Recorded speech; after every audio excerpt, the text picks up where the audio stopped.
Hello, my name is Richard Daniel Curtis and I am the founder of the Mentoring School, and I'm here today just to share a little bit of content with you from the National Apprentice Mentoring Qualification.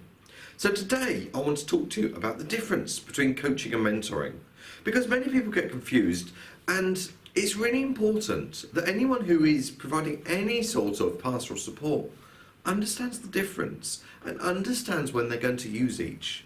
So let's clarify what each is first of all. Now, coaching is about preparing someone for a future event in their life, a future journey, as it were. Whereas when you're mentoring someone, you're walking alongside them, you're going on the journey with them. So a coach might be preparing someone for an exam, for example. They could be preparing someone for a sports match, for a football game, where actually they're going to tell them what to do during that game, but they're not actually going to do it with them. Whereas a mentor will often walk side by side with a person. A mentor will go on that journey with someone. They will support, they will guide them, they will help with those decisions along the way. They will give that reflective view as it happens in real time. Whereas with coaching, obviously, you're not doing that. What you're doing is you're giving someone the tools to be able to do that themselves.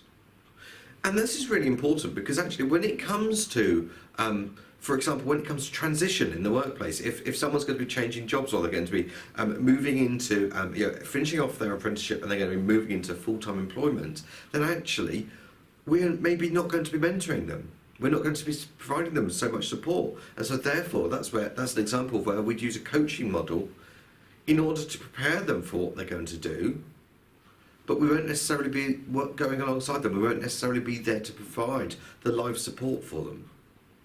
And so the phrases that we're going to use are different as well.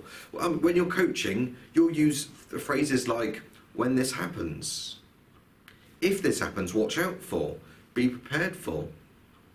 So you're using future tense. You're preparing people for the things they're going to expect. You're helping them to know what's coming up. You're helping them to know what to do when certain things happen.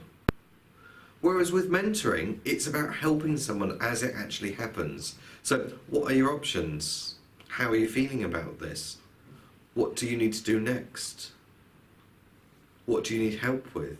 All of those things are actually very much about the here and now, about what's happening now. I will often compare it to maybe, teaching a child to ride a bike, because when we're teaching a child to ride a bike, the first thing that we do is we mentor them. We put stabilizers on the bike. We hold the bike. Maybe we've got the saddle, maybe we're still doing this handlebars, we're steering for them. So we're teaching them the skills as they go along. However, ultimately, at some point, we get to the point where they're going to continue to ride on their own. And that's when we start coaching them. That's when we teach them how to use the handlebars. That's when we teach them how to use the brakes, how to steer, how to avoid obstacles, how to know when to stop. We teach them all of those things because we are coaching them so that we can push them off in order to see them go on that journey on their own. And that's coaching as opposed to mentoring. Now, I hope that's been really interesting. And if you want to find out more about getting the most out of your apprentices, then please head on over to www.thementoringschool.com/apprentice. I will see you very soon. Bye-bye.